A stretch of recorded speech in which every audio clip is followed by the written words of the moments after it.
Fridtjof Schuon. Le jeu des masques.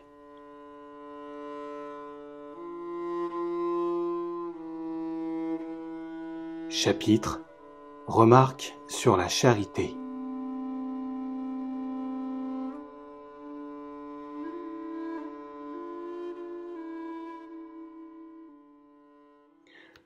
Le mot charité signifie la bonté qui se manifeste, la bonté agissante.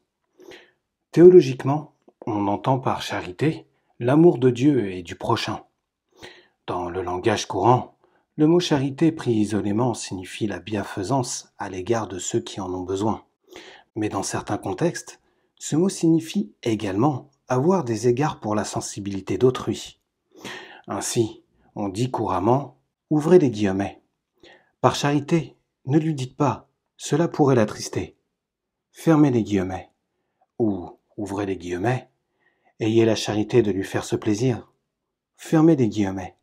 Ce qui n'a absolument rien à voir avec le soin des malades, ni avec l'aumône. Quand on reproche à la charité bienfaisante de s'accompagner d'une indulgence excessive ou d'une condescendance, ce reproche ne vise qu'une contingence sentimentale, difficile à mesurer et largement incertaine. Car, ouvrez les guillemets, la main gauche ne doit pas savoir ce que fait la main droite. Fermez les guillemets. Et la vertu élémentaire a toujours exigé qu'on fasse la charité aussi modestement que possible. Il suffit donc de le rappeler, et cela est sans rapport avec le concept même de la charité, d'autant que la charité elle-même exige qu'elle soit exercée charitablement, donc modestement. D'autre part, si celui qui reçoit se sent humilié ou blessé par l'inégalité évidente que comporte toute charité, c'est très souvent parce qu'il est orgueilleux, et non parce que le bienfaiteur manifeste de la suffisance.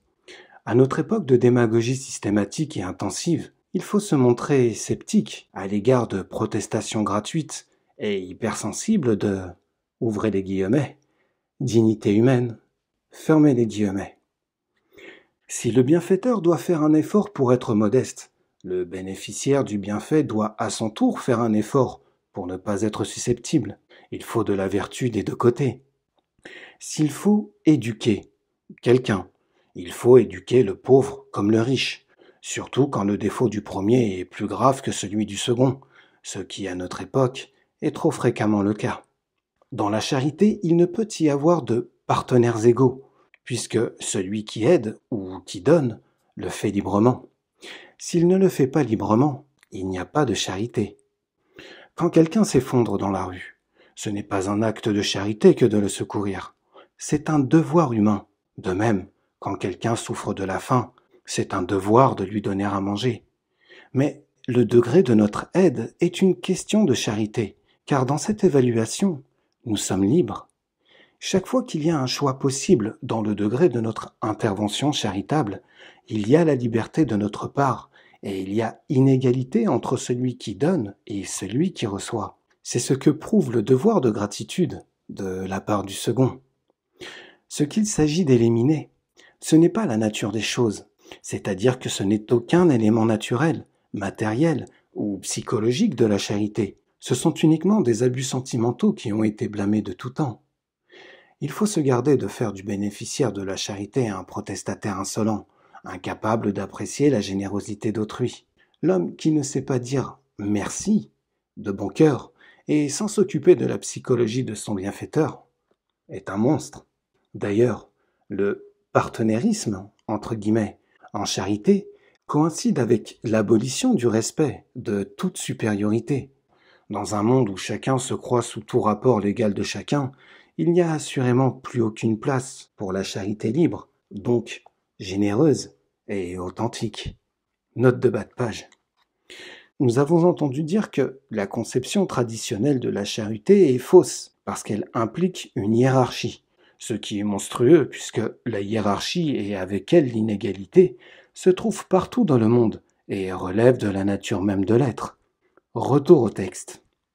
On nous dit qu'au lieu de soulager la misère, il faut apprendre aux hommes à en sortir. Or, cet aspect de la charité est extrêmement limité, car les causes de la misère peuvent être dans le manque de technique. Elles peuvent être également dans l'incapacité de manier l'argent, voire dans la paresse. C'est dire qu'elles sont morales, aussi bien que matérielles.